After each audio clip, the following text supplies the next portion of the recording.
Swayam Prabha. Digital India. Educated India.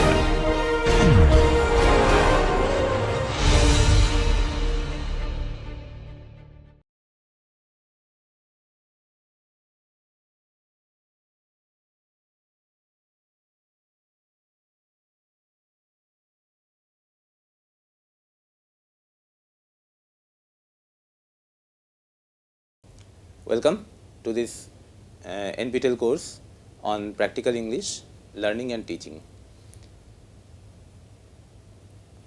We start with the first session, and first let me spell out a little in detail what is this course about, and then we will see how we are planning to execute the course.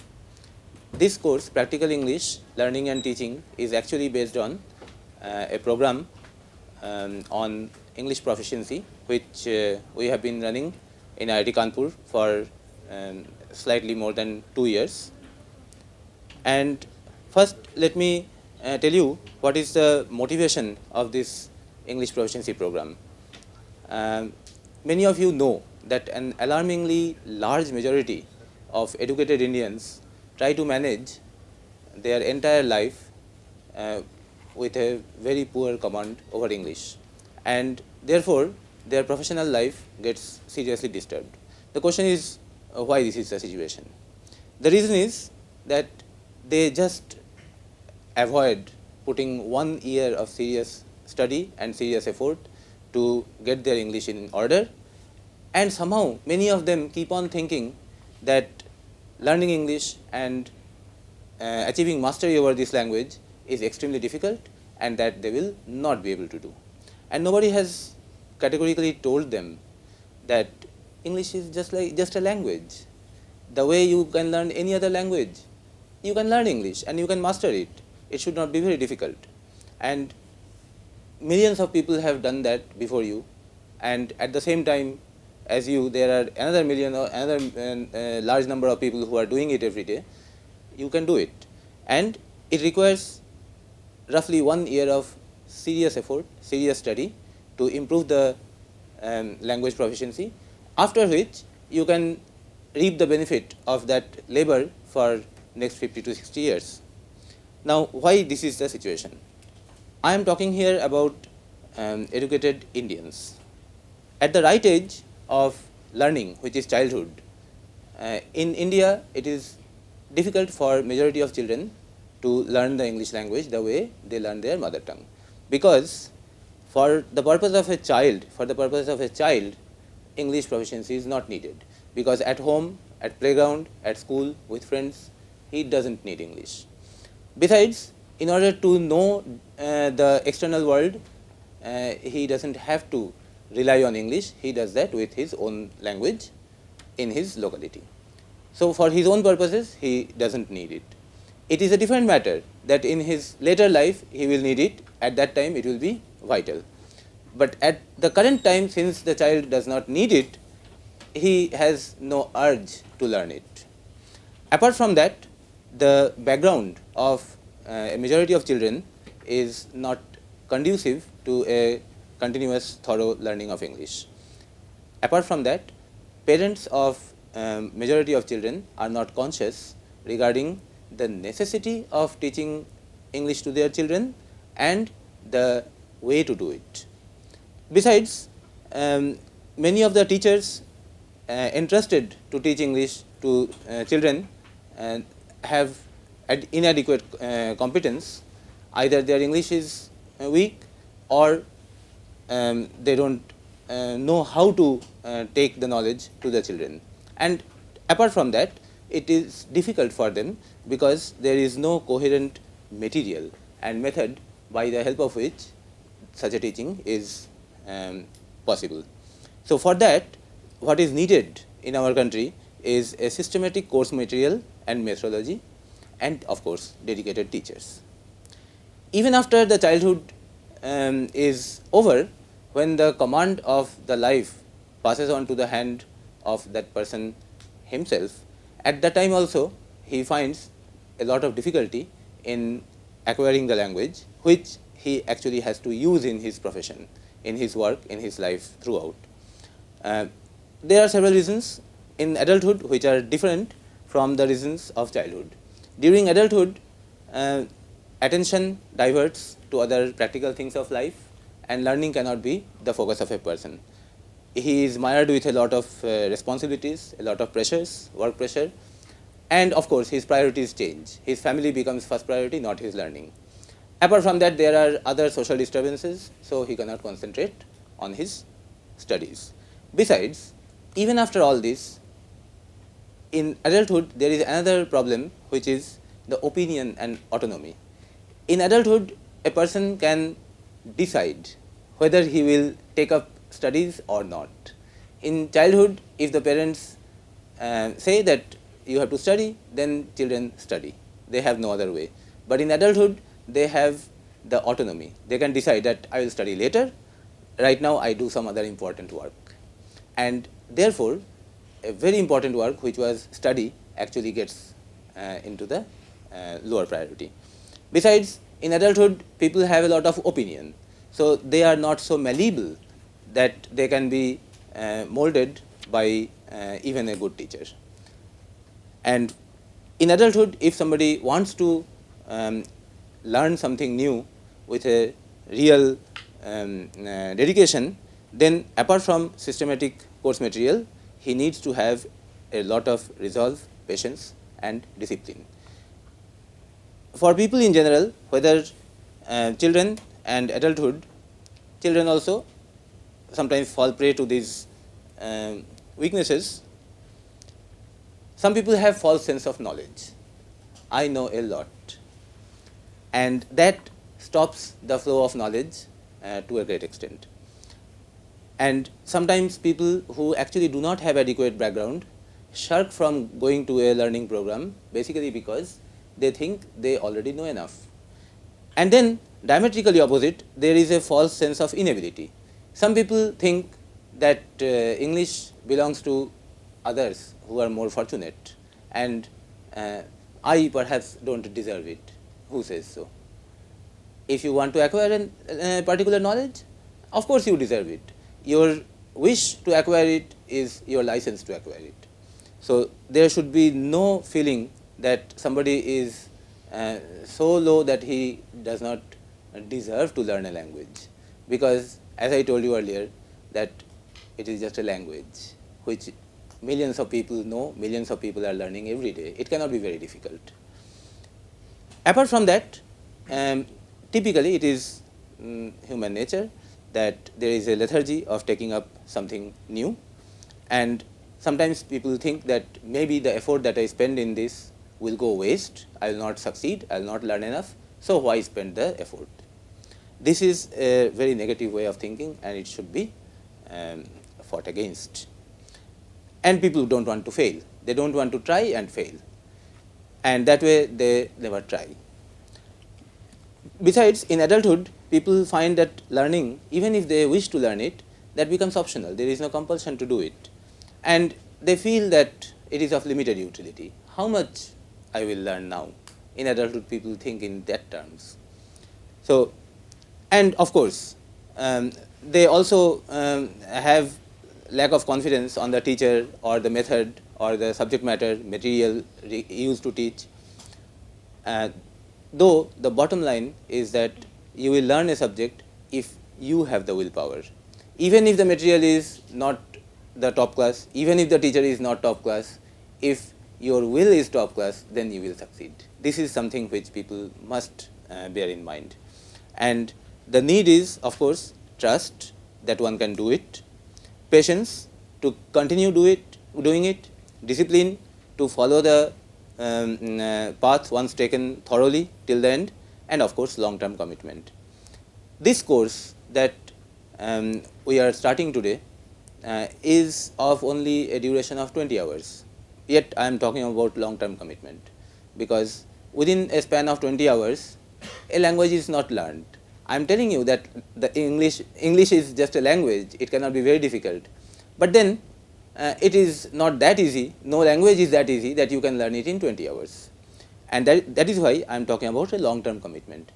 this 20 hours duration is just going to show you the way, along which you will make some improvement during these 2 months, and after that the journey continues. So you have to keep that in mind, that starting from a very rudimentary level, you do not expect that at the end of 2 months you will know English a lot.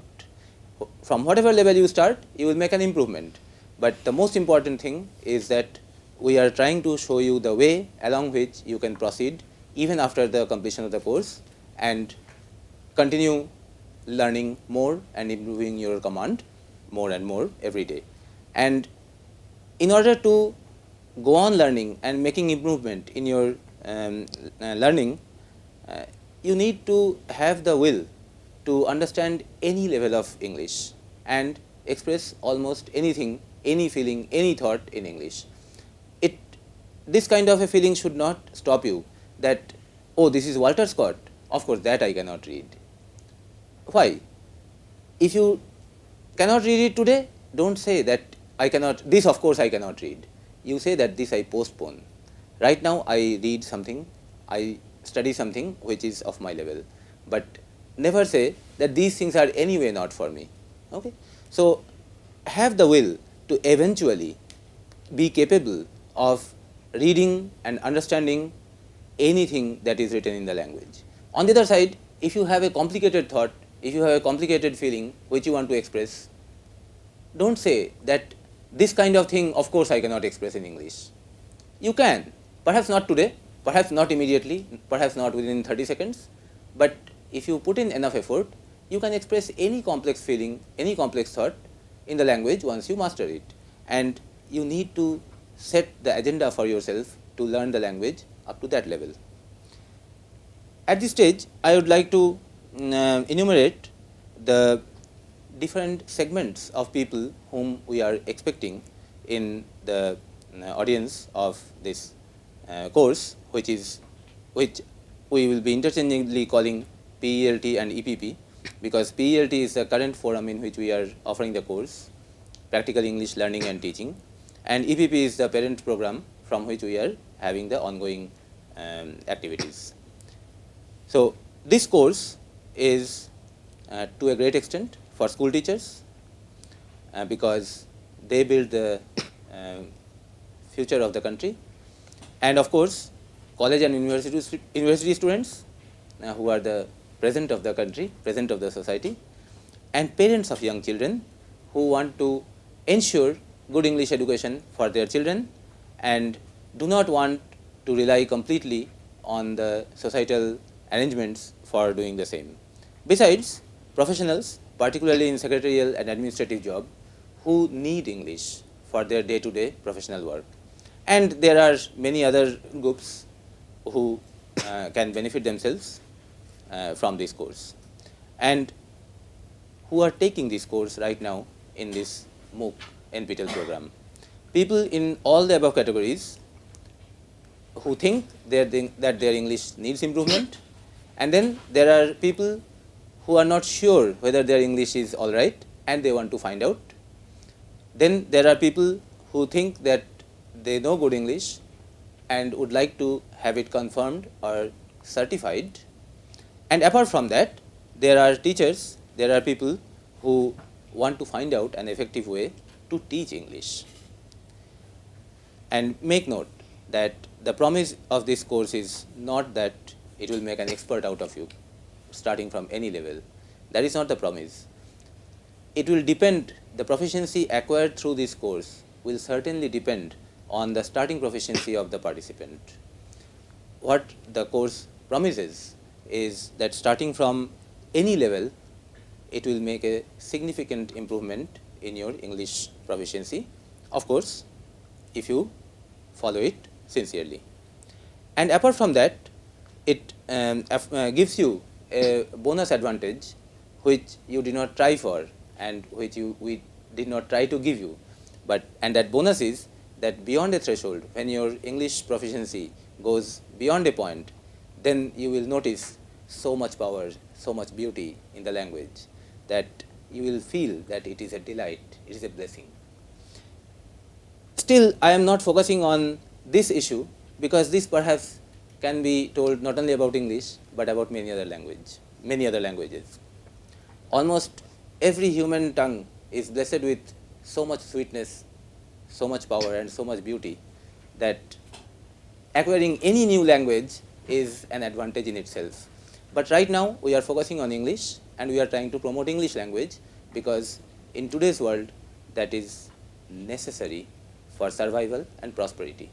And I am advocating to you that you put a lot of effort in the education of your children and yourself in this language, so that you prosper and you contribute in the prosperity of the society. Why? Based on what feature we think that EPP or this PELT course or this way of teaching has this promise that it will give significant improvement starting from any level. The reason is that EPP course has a number of important features. The study material and the scheme of teaching has been designed in order to cater to the teaching of a language which is not the first language, not the mother tongue of the student. It is a systematic scheme, and it has a representative and suggestive set of materials with the help of which you can make appropriate step-by-step progress.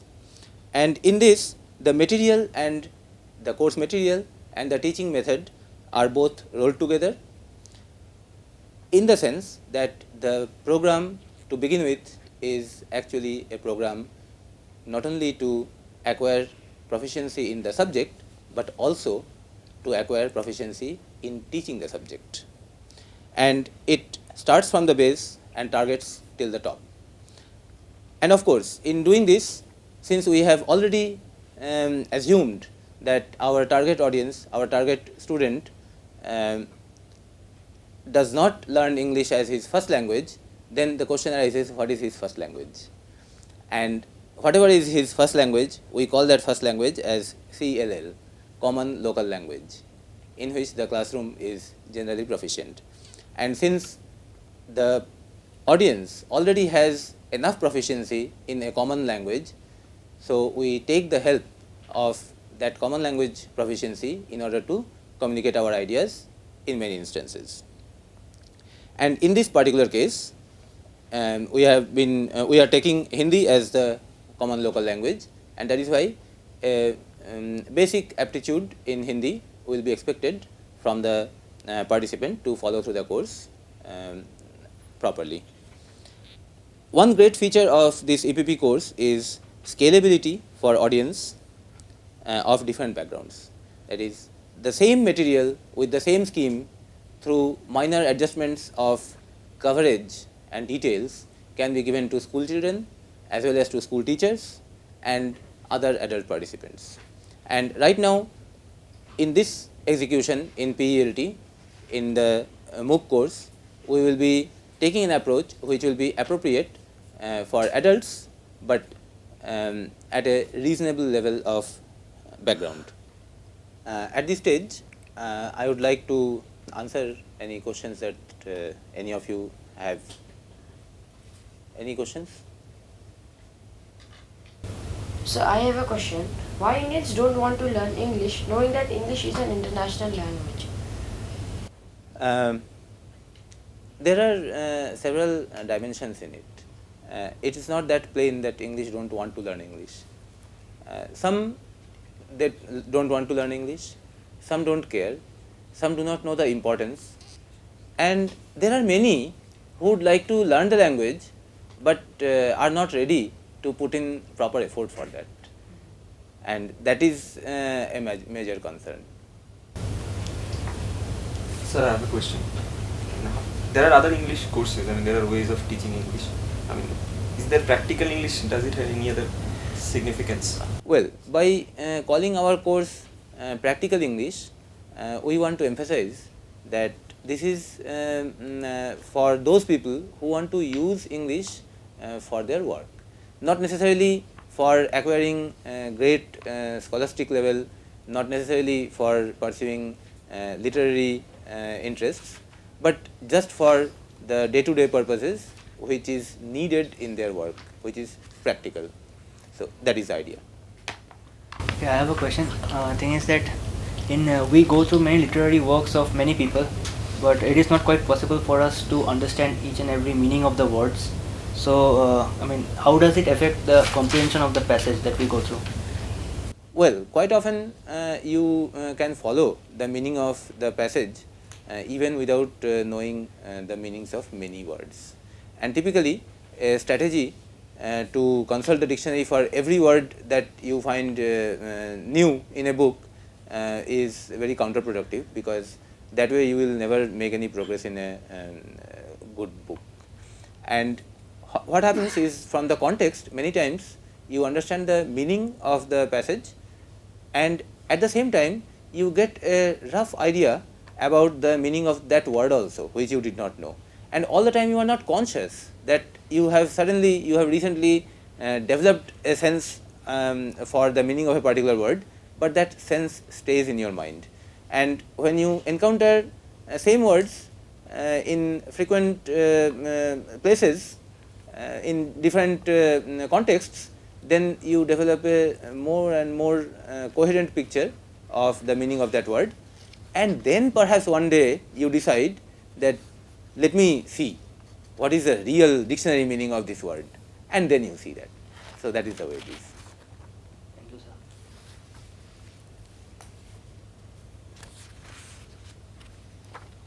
Anything else? Okay. Today's assignment will be to write a summary, a report or a critique on the opening introductory lecture. Whatever I just now talked about, the first assignment will be to write a summary or a report or a critique on that very topic.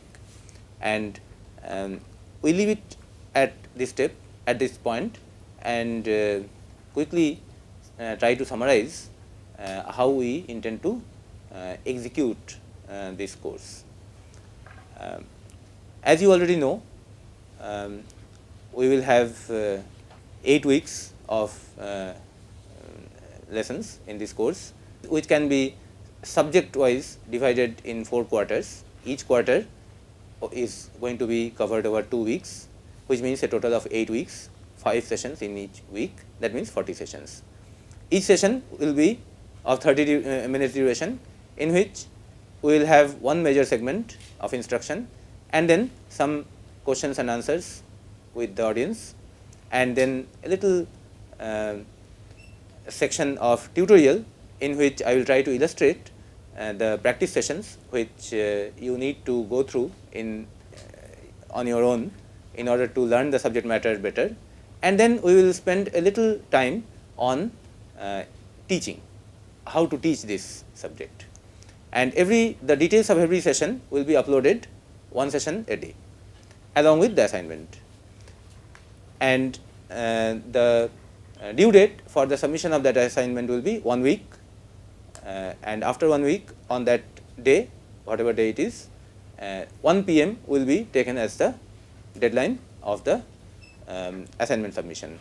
And please do not ask for extension of the assignment submission deadline, because that will be complicated for us.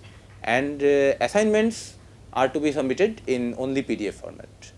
You can prepare your solution in MS Office or any other software, but finally you must convert it into PDF format, so that what we receive is only a PDF file.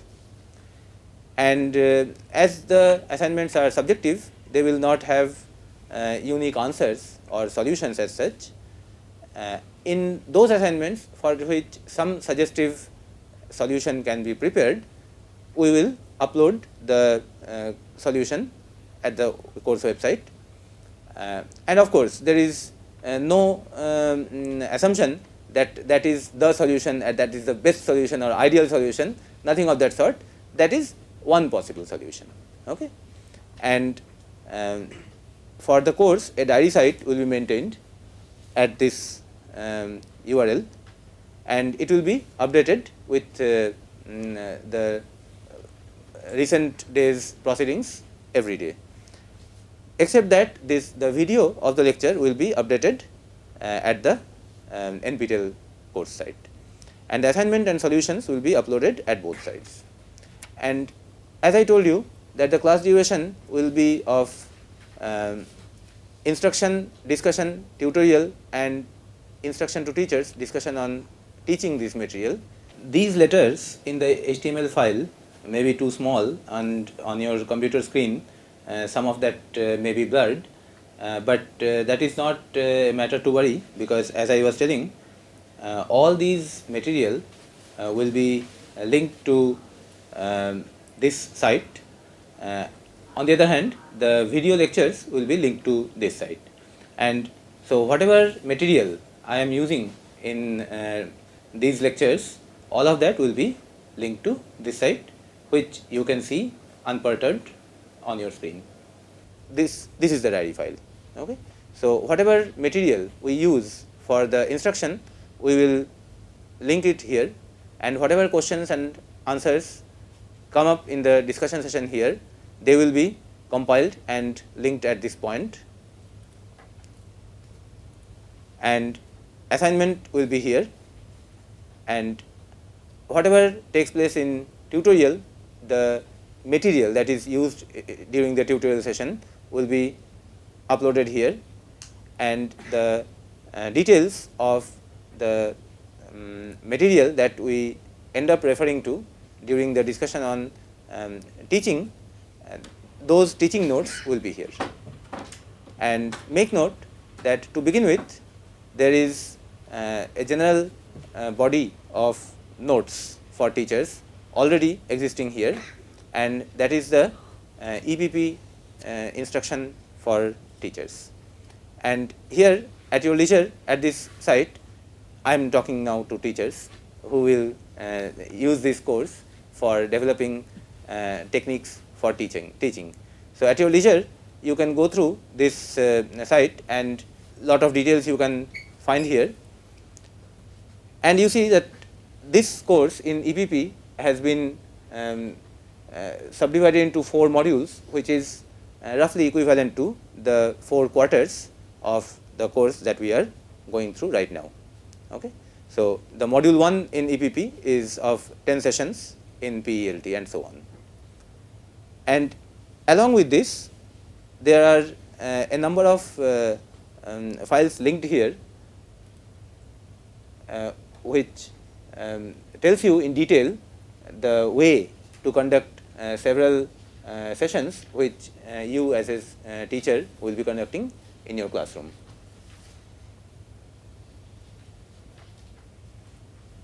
For example, when you want to conduct a speaking session, what is our view, what is our position on how a speaking session is to be conducted in school, in an English classroom. So those notes are here. So at your leisure, you can go through these things, and I am sure you will find many of these techniques, many of these ideas useful in your class. And at times you may also feel that you might contribute to these ideas a little from your side, and whatever ideas of yours come to us which we find beneficial, we might even incorporate in our program. Thank you.